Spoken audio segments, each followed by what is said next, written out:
संभल से समाजवादी पार्टी के विधायक और उत्तर प्रदेश सरकार में पूर्व काबीना मंत्री इकबाल महमूद से बात करेंगे हम आज। इकबाल महमूद साहब, कल उत्तर प्रदेश के मुख्यमंत्री ने कांवरियों पर पुष्प वर्षा की। इधर आपने कांवरियों को न जाने क्या क्या कह दिया। क्या चल रहा है आखिर ये राजनीति के अंदर? देखिए, मैंने कांवड़ियों के लिए नहीं कहा, मैंने कांवड़ की यात्रा में उन लोगों का लिए कहा कि जो इतनी बदतमीजियाँ घृणा की तरह के काम कर रहे हैं, वहाँ पर उपद्रव फैला रहे हैं, बसें तोड़ रहे हैं, बच्चों की गाड़ियों को नुकसान पहुँचा रहे हैं, पढ़ने जा रही हैं बच्चे, उनकी तोड़फोड़ की जा रही है, महिला को मुजफ्फरनगर के अंदर पकड़ कर उनको बुरी तरह मारा पीटा गया है। मैं ऐसे तत्वों को जो ये किसी भी समाज में स्वीकार नहीं है, इनके खिलाफ हूँ। और मैंने कहा कि ऐसे कांवड़ यात्रा में जो सम्मिलित हो रहे हैं, ऐसे लोगों को इसके खिलाफ सख्त से सख्त कार्रवाई करनी चाहिए। समाजवादी पार्टी के राष्ट्रीय अध्यक्ष अखिलेश यादव जी ने कहा कि हम इस तरह के रास्ते बनाएंगे, इस तरह के रास्ते तैयार करेंगे। कितना सहमत हैं आप उनके बयान से? क्या लगता है, क्या ऐसा हो पाएगा? माननीय अखिलेश यादव जी जो कहते हैं वो करते हैं, उन्होंने करके दिखाया। उनके कार्यकाल को आज भी जनता जो है उसकी प्रशंसा करती है। जब उन्होंने कहा कि हम कांवड़ यात्रा में अलग से पैसेज बनाएंगे, तो आप यकीन करेंगे बनाएंगे, करके दिखाएंगे। उन्होंने जो कहा वो करके दिखाया। मुझे उम्मीद है कि हमारी सरकार आएगी 2027 में, तो इस काम को करके दिखाएगी। अच्छा विधायक जी, इस समय हमने एक बयान देखा, बड़ा सोशल मीडिया टीवी चैनलों पर हंगामा मचा है। समाजवादी पार्टी की सांसद इकरा हसन को लेकर के करनी सेना के पदाधिकारी ने जो टिप्पणी की है, क्या मानते हैं उसको? किस नजरिए से देखते हैं? क्या है बैकग्राउंड, क्या लग रहा है? आखिर क्यों इस तरह की बात सामने है? इंतहाई शर्मनाक बात है, इंतहाई निंदनीय बात है। जितने भी इसकी की जाए, भर्त्सना की जाए, कम है। वो शख्स किस काबिल है? ऐसा आदमी ज़रा डकैत लगता हो सूरत से इस तरह का बयान देगा।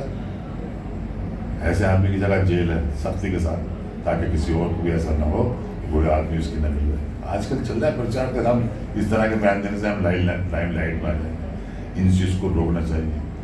इकरा हसन एक पढ़ी लिखी, अच्छी पढ़ी लिखी, विदेश से पढ़कर आई महिला, वो जो उसने पार्लियामेंट के अंदर अपनी तकरीरों से अपना लोहा बनवा लिया। प्रधानमंत्री ने अपने पत्र लिखकर उसकी प्रशंसा की है। ऐसी महिला को तो प्रधानमंत्री को खुद चाहिए कि वो आके यहाँ वहीं से आदेश करें मुख्यमंत्री को, इसके खिलाफ कार्रवाई करो और इसके खिलाफ ऐसी धाराएं लगाओ तो ये जीवन भर जेल से बाहर ना सके। विधायक जी, आपको क्या लगता है? अभी पिछले दिनों करनी सेना का और रामजिलाल सुमन जी का आमना सामना हुआ, काफी हो हल्ला मचा। अब उस सपा की ही सांसद इकरा हसन निशाने पर आ गई। इसका बैकग्राउंड क्या लगता है? आप क्या मानते हैं इसको एनालाइज करके? देखिए, इस सारी चीजें जो है 2027 के नजर से देख पड़ेगी। 2027 में भारतीय जनता पार्टी ये समझ गई कि हमारी सरकार जाने वाली है, और इनका यही रहता है कि हम हिंदू मुस्लिम जब तक नहीं कर लेंगे तब तक हमारी सरकार नहीं बनेगी। उनके पास कोई नीति नियत जनता की भलाई के लिए नहीं है। उनके पास कोई काम ऐसा नहीं है जो जनता के लिए अच्छे बात हो। ना ये नौकरी दे पा रहे हैं, ना रोजगार दे पा रहे हैं, ना अच्छी शिक्षा दे पा रहे हैं। छोटे छोटे विद्यालय जो स्कूल खुले हुए हैं गाँव के अंदर, उनको भी दो की जगह एक कर रहे हैं।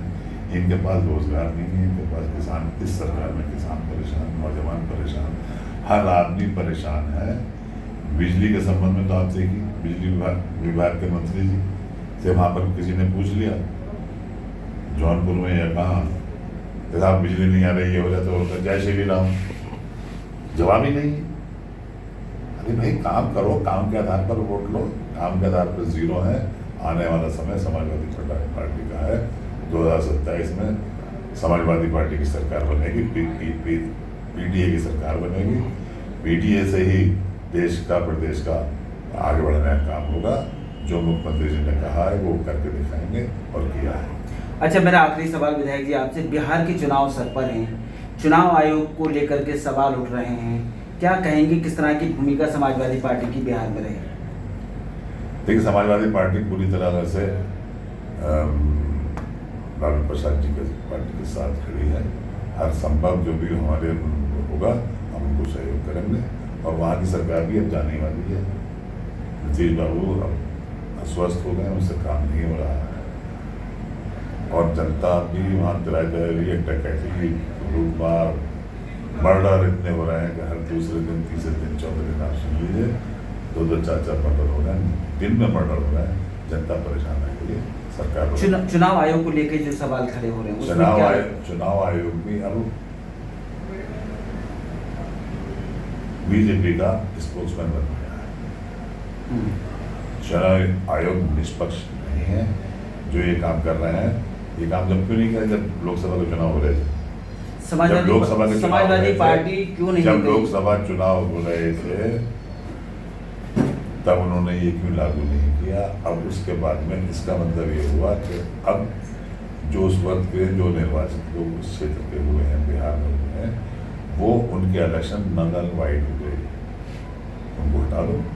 समाजवादी पार्टी क्यों नहीं गई शिकायत को लेकर के चुनाव आयोग में? कांग्रेस काफी विरोध कर रही है। नहीं, बिल्कुल गई है, हमारी पार्टी गई है। हमारे पार्टी के प्रमुख महासचिव आदरणीय राम गोपाल यादव जी मिले हैं, उनसे वो भी मिले हैं।